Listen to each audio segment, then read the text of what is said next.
अस्सलाम वालेकुम। आज की इस वीडियो के अंदर हम लोग डिस्कस करने वाले हैं हमारे chapter number 5 work power energy का एक इम्पॉर्टेंट टॉपिक ही है। इससे जो है वो और ज़्यादा बेहतर तरीके के साथ आप लोग वर्क डन को समझ सकते हो।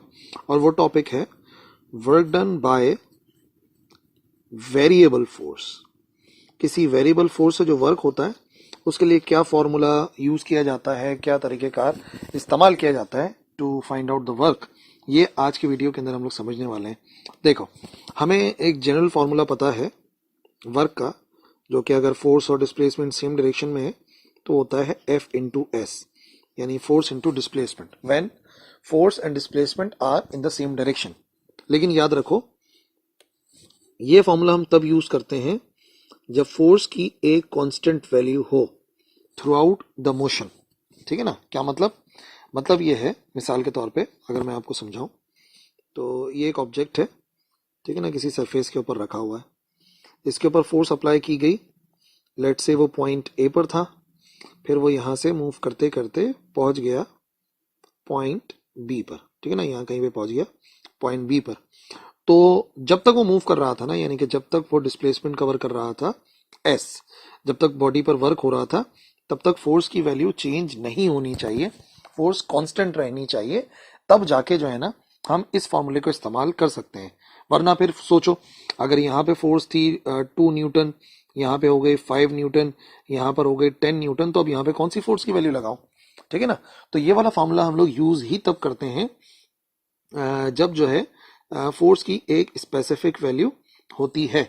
ठीक है ना? और अगर इसको मैं बाय ग्राफ आपको समझाने की कोशिश करूं कि कैसा ग्राफ बनेगा अगर फोर्स जो है वो कांस्टेंट है, तो लेट से यहाँ पर आ गया डिस्प्लेसमेंट और यहाँ पर आ गई फोर्स।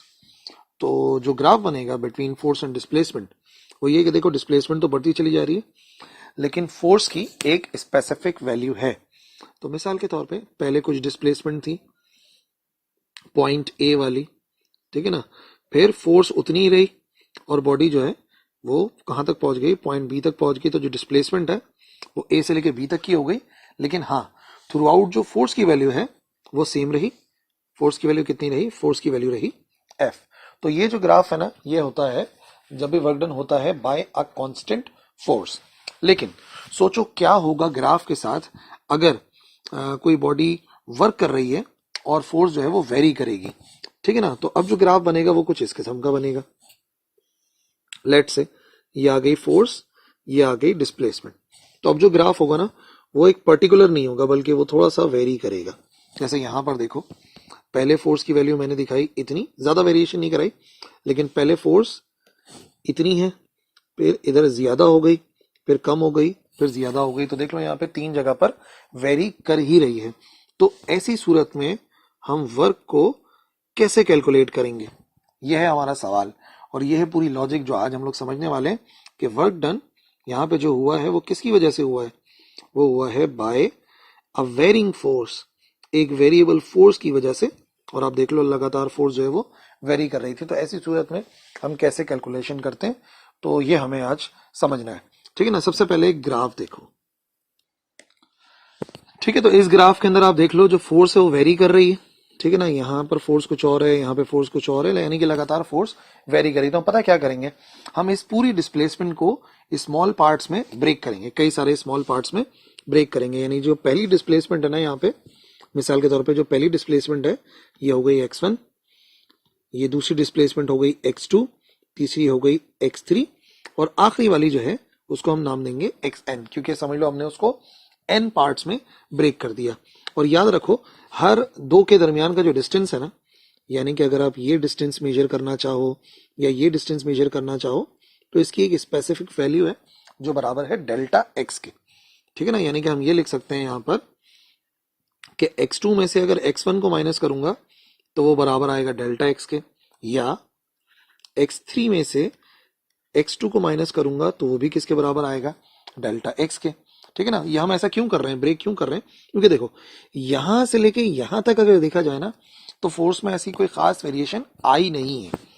ठीक है ना? हम उसको इतना भी सपोज कर सकते हैं, यानी कि इतना ज्यादा डिफरेंस नहीं आया, इस वजह से हम फोर्स की एक वैल्यू को यहाँ पर यूज कर सकते हैं x1 से x2 तक। इसी तरीके से x2 से x3 की तरफ हम एक स्पेसिफिक वैल्यू को यूज कर सकते हैं, फिर इसी तरीके से यहां पर एक डिफरेंट वैल्यू को यूज कर सकते हैं।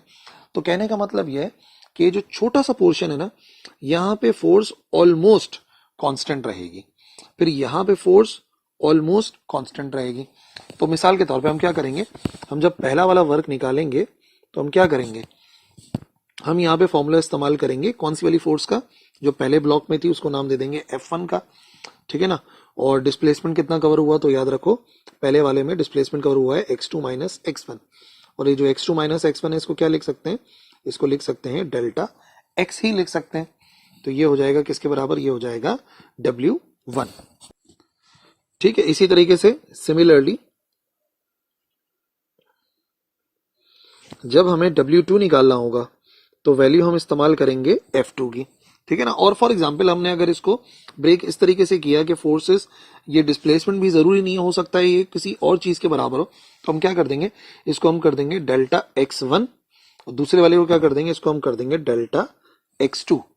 इसी तरीके से जब W3 निकालना होगा तो क्या बनेगा, W3 के लिए बनेगा F3, और जो फर्क आएगा डिस्प्लेसमेंट का उसको डेल्टा x3 कर देंगे। और इसी तरीके से जो आखिरी वाला आंसर आएगा वो क्या आएगा, वो आ जाएगा Wn इज इक्वल टू, हम इस्तेमाल करेंगे आखिरी वाली फोर्स जो कि यहां वाली होगी Fn, और जो हम डेल्टा x इस्तेमाल करेंगे वो हम n इस्तेमाल करेंगे।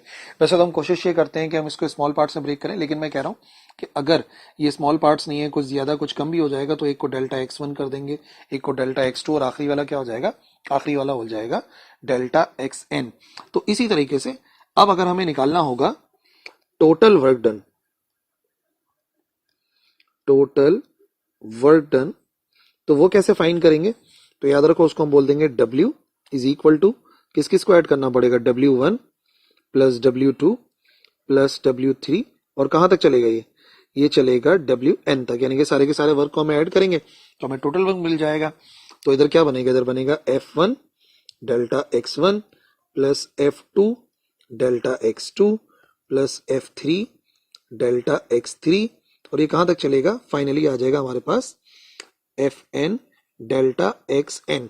अब या तो आप इस तरीके से लिखो, या फिर लिखने का एक बेहतर तरीकेकार भी है कि अगर आपको वर्क कैलकुलेट करना है तो आप यहां निशान लगाएंगे समीशन का, ठीक है ना, सम का निशान लगाएंगे, ये समीशन का निशान है। और इस समीशन को में कहां से स्टार्टिंग हो रही है, स्टार्टिंग हो रही है 1 से, ठीक है ना, यानी कि f के साथ 1 आ रहा है, फिर 2 आ रहा है, और ये कहां तक जा रहा है, ये जा रहा है n तक, ठीक है ना। और कोई वेरिएबल हमें सपोज करना पड़ेगा यहाँ पे, लेट से एक वेरिएबल है I, उसको हम बोल देते हैं कि वो कहां से कहां वेरी कर रहा है, वो वेरी कर रहा है फ्रॉम 1 टू n, वो 1 से लेके n तक वेरी कर रहा है। और हम जो यहाँ पे फॉर्मूला लिखेंगे वो क्या लिखेंगे, वो लिखेंगे Fi इंटू डेल्टा xi। ये जो हमने लिखा है ना यहाँ पे वर्क डन, ये एक्चुअली क्या आ जाएगा, ये इस तरीके से आएगा कि सम हमें करना है I से 1 से लेके n तक का, यानी कि पहले I की जगह पे 1 आएगा, यानी कि वो जो ऊपर लिखा हुआ है, फिर I की जगह पे 2 आएगा, यानी कि जो ये लिखा हुआ है, फिर 3, और ये कहां तक चलेगा, ये Fn तक। तो याद रखो, चाहो तो आप बात ऐसे लिखो या चाहो तो सबमिशन में लिखो, दोनों तरीके का बेहतर है। लेकिन फिर एक बात आपके जहन में आएगी कि फोर्स यहाँ पे तो वेरी कर ही रही थी ना, तो हमारा आंसर तो एग्जैक्ट नहीं आएगा। सही, हमारा आंसर बिल्कुल एग्जैक्ट नहीं आएगा। अगर हम चाहते हैं हमारा आंसर एग्जैक्ट आए तो हमें क्या करना पड़ेगा, हमें इस डिस्टेंस को और स्मॉल करना पड़ेगा। कैसे, कुछ इस तरह से, जैसे कि इस फिगर के अंदर है वही डिस्टेंस है जो उस फिगर में था, लेकिन यहाँ पे हमने डिस्टेंस को कम कर दिया। तो ओवरऑल देखो तो फोर्स में इतनी वेरिएशन नहीं आ रही है दो पार्ट्स के दरमियान में। तो अगर हम इसको बहुत ही स्मॉल कर दें, ठीक है ना, अगर हम बिल्कुल ही स्मॉल कर दें, ऐसा कि हम बिल्कुल मिला दें, इन सारों को n पार्ट्स में ब्रेक कर दें, तो फिर हमें कुछ इस किस्म का ग्राफ मिलेगा। यानी अगर आप देखो ना तो यहाँ पे ऑलमोस्ट वो जो पार्ट्स हैं वो इतने करीब करीब आ गए कि बिल्कुल हमें नजर ही नहीं आ रहा कि कुछ पार्ट्स हैं इनके दरमियान में नहीं। तो हमने बेसिकली क्या करा, हमने यहाँ पर लिमिट अप्लाई करी, और अब हमने क्या लिमिट अप्लाई करी कि जो डेल्टा x है ना, ये अप्रोक्सीमेटली हमने कितने, इसको हमने अप्रोक्सीमेटली 0 के बराबर कर दिया है। यानी कि मैं ये भी लिख सकता हूं कि वो जो n थे वो जो वेरी कर रहे थे, देखो यहाँ पे जो n पार्ट्स है ना, जहां तक ये जा रहा था उस पर हमने लिमिट अप्लाई कर दी। और हमने क्या लिमिट अप्लाई करी, अब जो हम वर्क कैलकुलेट कर रहे हैं वो हम ऐसे कैलकुलेट कर रहे हैं कि हमने लिमिट अप्लाई कर दी है कि n, यानी कि वो जो पार्ट्स थे वो इनफाइनाइट हो गए हैं, ठीक है ना, बहुत सारे पार्ट्स में ब्रेक कर दिया, ठीक है ना। और बाकी का फॉर्मूला तो वही रहा ना, बाकी का फॉर्मूला क्या है, समीशन ये है कि आई 1 से लेके n तक जा रहा है, और हम कैलकुलेट क्या कर रहे हैं, हम कैलकुलेट कर रहे हैं एफ आई डेल्टा एक्स आई। या तो आप ऐसे लिखो, या फिर इसको लिखने का एक बेहतर तरीकेकार है जो कि हम करते हैं कैलकुलस को इस्तेमाल करके। और वर्क का जो फॉर्मूला इस्तेमाल किया जाता है इन केस ऑफ कैलकुलस, वो ये किया जाता है कि हम यहां पर फाइंड करते हैं एफ जो भी फोर्स है और डी एक्स लिखते हैं। याद रखो डेल्टा एक्स क्या था, डेल्टा एक्स होता है चेंज इन पोजीशन, ठीक है ना, या डिस्प्लेसमेंट भी हम कहते हैं उसको, कि पोजीशन में कितना चेंज आ रहा है। लेकिन अगर वो पोजीशन बहुत ही स्मॉल हो तो उसके लिए हम डेल्टा एक्स नहीं लिखते बल्कि डी एक्स लिखते हैं। तो वेरी स्मॉल चेंज को डी एक्स से शो किया जाता है। और बेसिकली ये सारा का सारा काम कहाँ हो रहा होता है, ये सारा काम हो रहा होता है कैलकुलस में, जो कि ब्रांच है मैथमेटिक्स की। आप लोग सेकेंड ईयर में ज्यादा बेहतर तरीके के साथ स्टडी करोगे। और कहां से कहां तक, और ये जो निशान है ना, इस निशान को कहते हैं इंटीग्रेट। इंटीग्रेशन कहलाता है, यानी कि हम इंटीग्रेट करेंगे सारे वर्क को। और वो कहां से स्टार्ट हो रहा है, लेट्स से ये x1 है और ये हो जाएगा x2। तो हमें इंटीग्रेट करना है x1 से लेकर x2 तक को। और जो फोर्स है वो हमें पता है, वो फोर्स F होगी, जो कि ऑलमोस्ट जो भी फोर्स हम इस्तेमाल कर लेते हैं। और फिर यहाँ पे आता है dx। तो अगर तो वो जो पार्ट्स हैं वो बहुत सारे पार्ट्स हों और हम एग्जैक्ट आंसर निकालना चाहते हैं तो सबमिशन के बजाय हम इंटीग्रेट करते हैं। और एक्चुअली अगर मैं आपको बात बताऊं तो work done by variable force हम इंटीग्रेशन के जरिए ही कैलकुलेट कर सकते हैं, क्योंकि कांस्टेंट फोर्स में ग्राफ सेम रहता है। तो वेरिएबल फोर्स में हमने क्या सोचा, हमने सोचा कि उसको स्मॉल पार्ट्स में ब्रेक करें, हर एक पार्ट का वर्क निकालें और फिर उसका सम मालूम कर लें। लेकिन फिर हमने सोचा कि गलती के चांसेस इसमें भी हैं, तो पार्ट्स को क्यों ना छोटा कर दिया जाए। अगर 100 पार्ट्स में ब्रेक किया था तो क्यों ना 1000 पार्ट्स में ब्रेक किया जाए। और फिर हमने बोला नहीं, और बिल्कुल एग्जैक्ट आंसर चाहिए, तो हमने क्या करा, हमने n को इनफाइनाइट कर दिया। हमने एक चीज लिमिटेड कर दी कि n जो है उसके पार्ट्स इनफाइनाइट हैं, तो जो आंसर आता है वो ज्यादा बेहतर आता है। और वो हम करते हैं इन फॉर्म ऑफ इंटीग्रेट, ठीक है ना। इसकी एक मिसाल है, वो है हमारे पास क्रिकेट के अंदर। क्रिकेट में आप लोगों ने देखा है कि आमतौर पे बॉलर की स्पीड लिखी हुई नजर आती है। हालांकि वो जो स्पीड होती है बॉलर की वो तो चेंज होती है भाई। जिस एक स्पीड होती है जिससे बॉलर बॉल फेंकता है, ठीक है ना, बॉलर ने बॉल को फेंका, इस तरीके से समझो मैं ये कह रहा हूं। अगर मिसाल के तौर पे पूरी पिच है, ठीक है ना, और इस पिच के ऊपर इधर भी विकेट्स मौजूद हैं, ठीक है ना, इधर भी विकेट्स मौजूद हैं और इधर भी विकेट्स मौजूद हैं, ठीक है ना, इस किस्म का कुछ मामला है। तो बॉलर अगर यहां पर आके, फॉर एग्जाम्पल अगर बॉलर यहां पर आके बॉल को थ्रो करता है तो यहां पे बॉल की स्पीड कुछ और है, फिर वो बॉल यहां से ट्रेवल करते करते पिच पर जा रही है, उसकी स्पीड कुछ और है, फिर यहां से मूव करते करते बॉल जाती है बैट्समैन के पास, स्पीड कुछ और होती है। और फाइनली फिर जो वो बैट्समैन होता है वो क्या करता है, फाइनली वो इस बॉल को अपने बैट के जरिए प्ले करता है। तो अब वो जो स्पीड होती है वो कौन सी वाली होती है जो हमें स्क्रीन के ऊपर लिखी नजर आती है, वो ये वाली स्पीड होती है, वो ये वाली स्पीड होती है, वो ये वाली स्पीड होती है, कौन सी होती है। तो याद रखो वो जो स्पीड होती है ना, वो बेसिकली इस पूरे डिस्टेंस को इंटीग्रेट करके निकाली जाती है। जो पूरा पिच का डिस्टेंस होता है ना, इसको 50 पार्ट्स में ब्रेक किया जाता है। जैसे मैंने यहाँ पे n पार्ट्स कह रहा हूँ ना, अब n तो नहीं, लेकिन वो जो पिच का पूरा डिस्टेंस है उसको 50 पार्ट्स में ब्रेक किया जाता है। और फिर जो हमें आंसर दिया जाता है ना स्पीड का, वो बेसिकली कैसे आएगा, वैसे हमें पता है स्पीड क्या होती है, स्पीड होती है delta x over delta T. लेकिन वहां पे जो हम कैलकुलेट कर लेते हैं वो हम कैसे कैलकुलेट कर लेते हैं, वो हम करते हैं उसको स्मॉल पार्ट्स में ब्रेक, बहुत ही स्मॉल पार्ट्स होते हैं, और फिर स्पीड को कैलकुलेट करते हैं। तो एक्चुअली मैं हवाला देना चाह रहा था कि कैलकुलस जो है उससे हम एग्जैक्ट आंसर निकालते हैं। वरना अगर बॉलर की स्पीड होती तो बैट्समैन को तो वो नहीं मिल रही है, पिच की स्पीड होती तो बॉलर तो उस स्पीड से नहीं फेंक रहा है, अगर वो स्पीड बॉल की होती जो बैट्समैन को मिल रही है तो जाहिर सी बात है बॉलर ने तो उससे ज्यादा रफ्तार से फेंका था। तो इस लिहाज से जब भी कोई जो फिजिकल क्वांटिटी है लाइक फोर्स या वेलोसिटी वेरी कर रही होती है तो हम वहां इस्तेमाल करते हैं कैलकुलस को। आई होप आज का लेक्चर आपको समझ में आ गया होगा, बेनिफिशियल होगा।